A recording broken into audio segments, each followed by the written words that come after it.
there, everyone, and thanks so much for joining us tonight on UpNorthLive Unscripted at 6:30. I am Maya Engel, and happy first day of October. And with the new month brought some different weather conditions. We are seeing some cooler temperatures from yesterday. I mean, some areas saw like 80 degrees yesterday. Today we're back in the 60s. And Trevor, we also saw some much needed rain, but I know it wasn't a whole lot. So do you think we'll see any more rain anytime soon?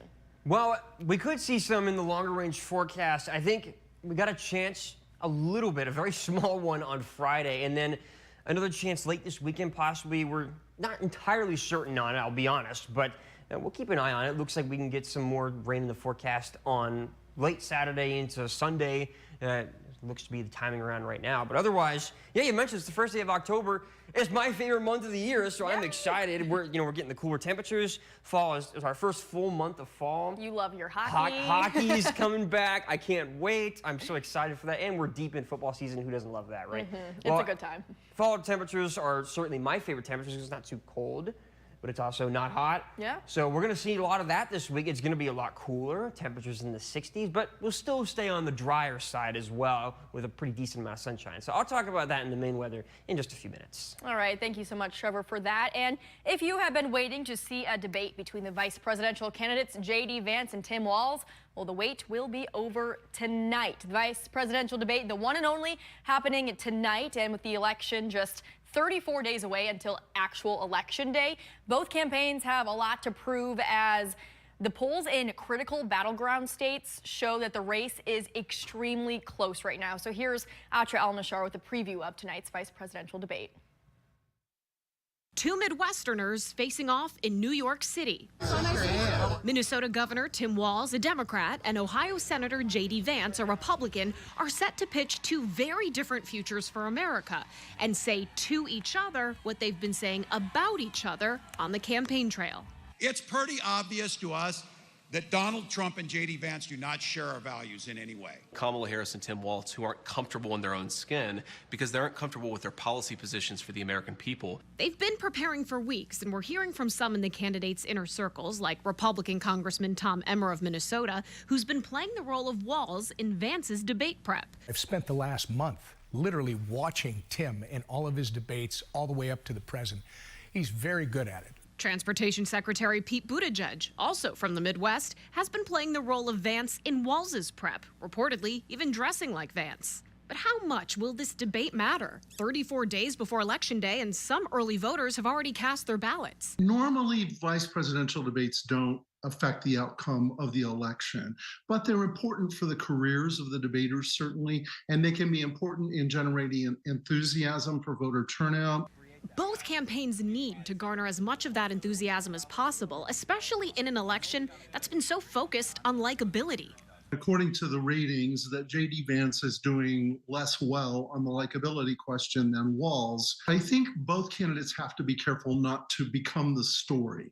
They're in service of the top of the ticket nominees. Debate moderators also mindful to not become the story over how or when they fact check. This time, CBS will instead provide viewers with a QR code to follow live fact checking online. Voters' top issues of the economy and immigration are sure to dominate the discussion, but given the escalating violence in the Middle East in recent hours, foreign policy is also likely going to be a top focus. In Washington, I'm Atra El-Nashar.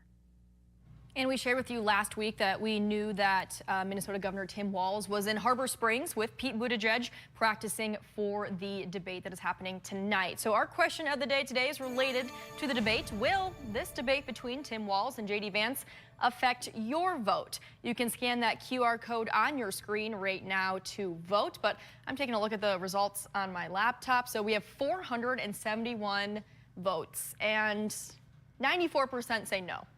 This debate will not affect your vote. 6% say yes. Really no surprise there. We had a pretty similar question of the day for the presidential debate between Kamala Harris and Donald Trump, and the results were pretty similar. It seems like even with these debates, most people at this point, with just 34 days until the election, they know who they're voting for. And so it'll be interesting to see those 6% of people who say, yes, this will impact their vote. It'll be interesting to see how tonight goes for both candidates and the people who are still undecided. Now let's turn things over to more local news. So we shared with you earlier in the summer, and I'm sure you've heard a lot more about this, that Rite Aids were closing all across Michigan. So this not only impacted hundreds of employees at these Michigan Rite Aids, but also thousands of customers. And today, our very own Daniel Zivian, he checked back in with an independent drugstore to see how they are doing on the other end of this transition. Once a common sight at highway junctions, Rite Aid has left empty shells of stores across Michigan, like this one in Charlevoix. A sign on the door says prescriptions were automatically transferred to Walgreens, in this case, practically across the street. But a nearby independent pharmacy, already used to serving regional customers, coming from East Jordan, Central Lake, Ellsworth, Atwood, is undergoing a major expansion. We've increased our volume by about 60%. Which is huge for us. We have hired another pharmacist. We have hired another technician. So there's really been no change in our day-to-day procedure. We're well-equipped and welcoming all of our new patients that came from Rite Aid. Chamber of Commerce President Sarah Van Horn says while Charlevoix has a tourism bubble, it isn't immune to small-town problems with staffing and essentials for residents. Rite Aid did provide a lot of services to area residents that now is a gap, and we're lucky that we have places like Central Drug Store to pick that up. We're lucky that we do have a Walgreens still in town that can also pick that up. Small businesses make up a lot of the business in America, so we're very lucky that we have that here that can they can be innovative and they can take over the services so that our residents aren't left empty-handed. Rankle says she hopes Central can put its influx of customers to good use. Really hoping to provide some medication therapy management programs where you don't come in and just pick up your script. You can come in and speak with me, another pharmacist, about all of your medications. Pharmacists are the most accessible healthcare professional that there is available to community members. So we are more than happy to help out in more ways than just filling your prescription. In Charlevoix, Daniel Zivian, UpNorthLive News. And for more on this story, let's bring in our reporter, Daniel Zivian. Hey, Danny, thanks so much for joining us tonight. Maya, I do declare it is nice to see you as well. Always a pleasure to have you on Unscripted. And so we heard from a pharmacist at Central Drug Store about how the closure of Rite Aids is impacting that specific local pharmacy. Were you able to get a hold of any other local pharmacies to see if they have been seeing similar trends? Yeah, so there's sadly, there's not many independent pharmacies up here. When we talk about the broader context of chains and, trends over the past many years, that is a consequence. So I called the next nearest one to where I'm at in Petoskey, which is Harbor Springs Kelbell Pharmacy, which seems to be, I don't know the exact dates, but it does seem to be almost as tenured, if not as tenured as Central, which goes back to the late 19th century. The Kelbell family seems to have been here for a while as well. They were not able to comment on this story. I was then pointed to Modern Pharmacy, which I was less familiar with, but that's because it's out in Sheboygan with a branch in Indian River. And I ended up calling both of those branches, and they weren't able to comment on this particular story either. We do try to spread things around a bit in a given day, although I will say if Sheboygan had been the answer, it probably would have been a Zoom interview. That would have been a bit of a tough drive that late in the afternoon. Sure, and I know it can be easier to talk with local businesses than big corporations like Walgreens. So did you get in contact with anyone from Walgreens about this story? Walgreens I learned about actually a tad too late. Now you can consider this as sort of, and it is actually an interesting bit of strategy. I went right away to speak to Central Drug Store, and Melissa laid it out all very nicely and mentioned that they were getting more customers. And but when you're a business person, one great thing to do when you're dealing with a competitor is not to mention your competitor. I learned that there was a Walgreens, so I only learned, and I'm in Petoskey most of the time, so keep in mind I'm not familiar with a lot of Charlevoix. I only learned that there was a Walgreens in Charlevoix at around 2 in the afternoon from the Chamber of Commerce as I was interviewing her. And then when I went to the Rite Aid afterwards, that's when I saw that sign on the door. And turns out this was a nationwide policy. And of course, this is where one almost wishes, I was working for Forbes. That's pretty unrealistic given I know nothing about business. But, there's business journalists who have kept track of, the sorts of rise and fall of different pharmacy companies and the sort of lawsuits that led to Rite Aid's declaring bankruptcy and withdrawing from Michigan and Ohio. And, a deal some years ago where they actually, I think there was a deal in the works years ago where Walgreens would have bought out Rite Aid. And now Rite Aid's coming out of bankruptcy, but obviously they're not coming back here. So there's a lot of details that I learned very, very quickly as we went down the rabbit hole. And since there was that sign on the Rite Aid store that says your prescriptions will automatically be transferred to Walgreens, I'm assuming that's probably what most customers stayed with then, because it's probably easiest for them to just then go to Walgreens. But of course, a lot of people do want to support more local pharmacies. So then those people who did want to go to, for example, Central Drugstore, they probably then just had to call Walgreens and say, hey, actually, can I send my prescription here instead? But that is an extra step for the customers where, like I said, I'm sure a lot of people did just stay with a big corporation like Walgreens. You're absolutely right. It is an extra step. Unfortunately, even if I had gotten in touch with Walgreens and even if they had deigned to give me data down to the specific store, that is probably data that I don't think anyone's ever really going to see, not for years and years, customer data quite like that. But what I will say is that it does sound like Central, Melissa called it a 60% growth in their customer base coming into Central. So it sounds like they may have exceeded expectations.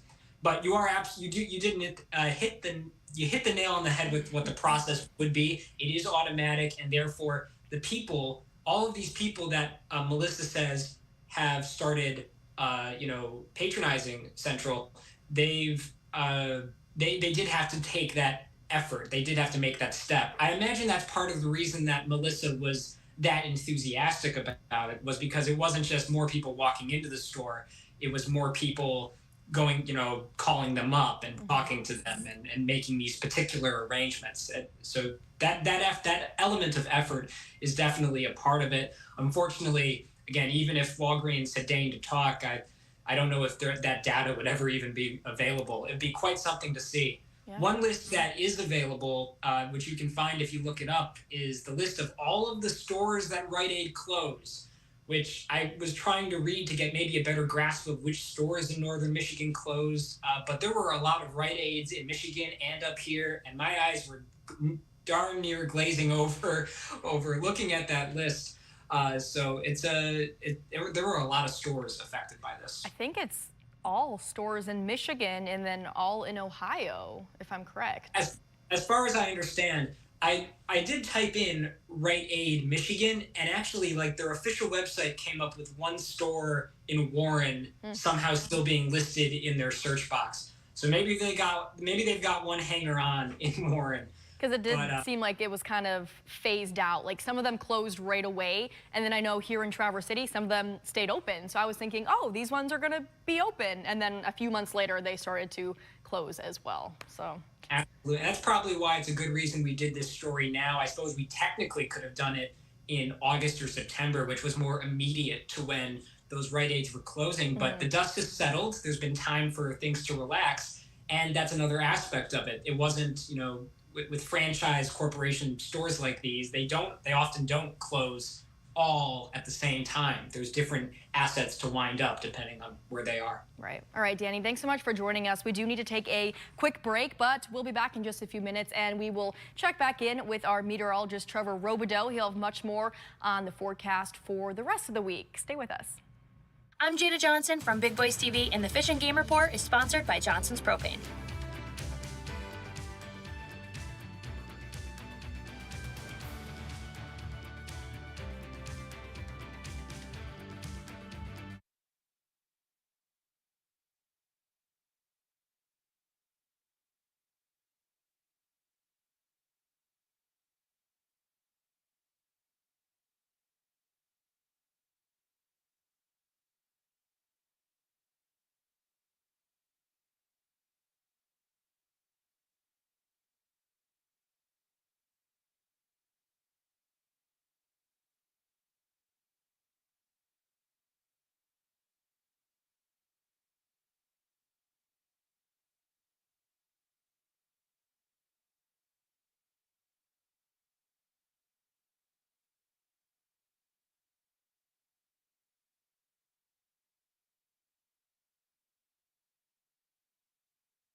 Welcome back, everyone, and happy first day of October. With the start of October, a lot of people consider this the start of spooky season. And with spooky season, you need some colder weather, and we saw a little bit of that today. So, Trevor, it looks like in the forecast, we still have a few more days with 70s in store this week, but then it'll get a little cooler, maybe? Yeah, we're going to get a little bit cooler. I think for the most part, we'll be into the higher 60s and lower 70s. Some areas will actually stay into the mid 60s for the majority of the rest of this week, which is really nice. Yeah. Because you mentioned it's spooky season. That's what a lot of people think of whenever they think of October. Yeah. When I think of October, I think of cooler temperatures, I think of hockey, and all the things that I like, and the removal of bugs and all the other stuff that's bad about summer, humidity, all that good stuff. So I want to start with our three big things tonight. For starters, we need some rain. I know this is a topic that we cover time and time again, but it's a very real problem, and we do need rain. And, well, after a warm stretch, as I mentioned, we are going to get some cooler temperatures back in store. Here's a look at the September climatology. This was sent in by the NWS Gaylord today as the first day of October. This is the total for September. Look at the total observed rainfall. That's the column on the left. The column on the right is our departure from normal. You see all the red. That's obviously how much rain we're missing. Gaylord recorded is the second driest September in recorded history. Turning things over to temperature, likewise, Gaylord and Sault Ste. Marie recorded the warmest September in history. Traverse City recorded the third warmest in history. So we were abnormally warm, we were abnormally dry, and for at least the short-term forecast, we're going to stay that way. We did get some much-needed rain today. You can see that off on the right-hand side of your screen, passing through. That's the cold front. We're on the other side of that now, the better side, as I like to call it, with cooler temperatures and some lake-effect clouds. And some areas will get cool enough tonight that we could develop some patchy frost. And so that, my horrible artistic ability aside, that circle there is some areas or within that circle could see some patchy frost tonight. So be aware of that. Cover up your vegetation and whatnot. And on the western side, some more cloud cover, but a lot of that won't actually reach us. So here's a look for the remainder of tonight. Some in and out cloud cover, residual cloud cover, nothing crazy. And then tomorrow, we'll get some few clouds in the morning, and then that'll break apart, and it'll actually be very sunny for the entirety of tomorrow. So no problems if you have any plans outside. And it'll stay that way for a while. We don't have any real chance of precipitation until maybe a spotty shower late this week on Friday, and then again, a better chance this weekend as well. Forecast peak winds, it is going to be fairly gusty tomorrow for some. I think your better chance for more gusty ones will be up to the northwest and into the north. So look at Newberry, 36 wind gusts, 37-mile-per-hour wind gusts in Beaver Island. Again, the further northwest you move, you could deal with some gustier winds tomorrow in the afternoon and evening. If you look at the time there, 5 p.m. tomorrow. And here's a quick check at our fall color progress. For the most part, we're still in low color, but we're starting to turn over to moderate color, especially in the Sioux. So we're a little behind on that this year, but we'll start to catch up here in the next couple weeks or so. Tonight, a cool one. Again, patchy frost could be a problem for some inland. And then tomorrow, a nice sunny day, cooler temperatures, and again, a little bit gusty northwest. For the remainder of the week, we'll stay cooler with a few chances for rain, but our better chance for rain and best chance for rain is late Saturday into Sunday morning. All right, well, thanks so much, Trevor. And we have a whole lot to talk about in sports, so Harrison Beebe will join us right after this break.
What an exciting 24 hours for Detroit sports fans. And to break down all of this action and excitement, let's bring in our sports director, Harrison Beebe. He joins us live now from the Content Center, hopefully any second now. There he is. Hey, Harrison. Let's talk about the Lions a little later. Let's start off with this thing on your screen right now, a huge win for the Tigers. That. Yep. I think I built that graphic an hour ago.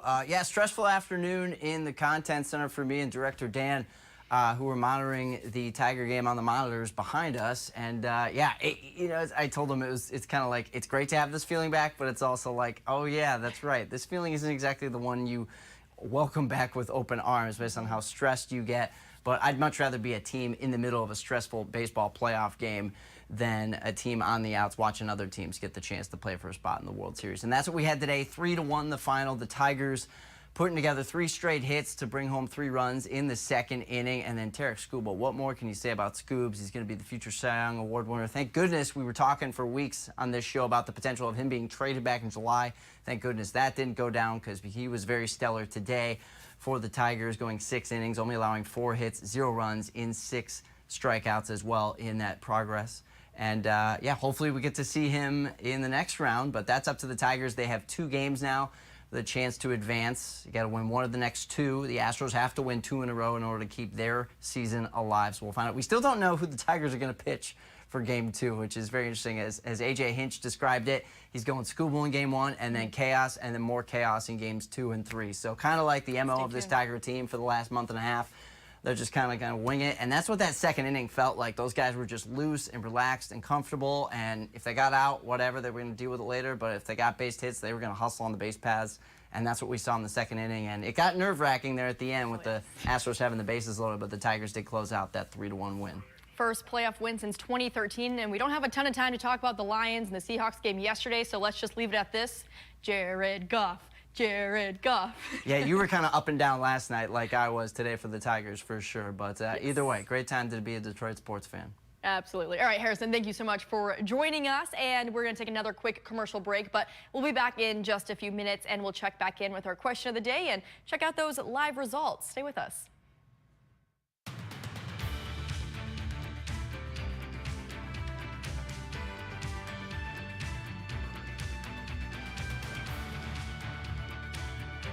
Salon services are furnished by Epiphany Advanced Academy in East Acme.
Let's take one last look at our question of the day. Will the debate between Tim Walz and JD Vance affect your vote? Overwhelmingly, people are saying no. 94% say it will not impact their vote.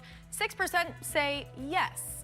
And if you haven't voted yet, you can scan the QR code on your screen right now. You can also join the conversation on our UpNorthLive Facebook page. If you scroll down a little bit, we have a post with this question, and you can leave your thoughts and comments on there. The vice presidential debate, it'll be the one and only VP debate, is at 9 o'clock tonight, and we will have a recap of the event on UpNorthLive News at 11. So be sure to tune in tonight for that. But that'll do it for UpNorthLive Unscripted on this Tuesday evening and first evening of October. Thank you so much for joining us. We'll see you back here at 11 o'clock.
Cooler temperatures and back to dry weather around northern Michigan. I'll talk about that and the remainder of the week in our next chance of rain tonight at 11.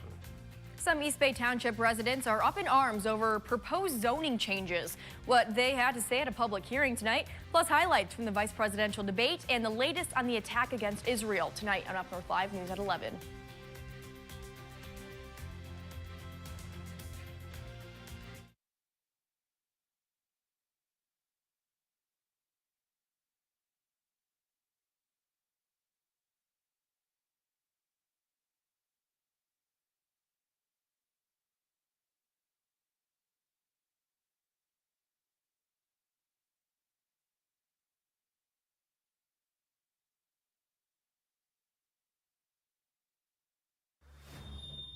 Back to dry weather, but also cooler weather for the start of our October. I'll talk about that tonight at 11.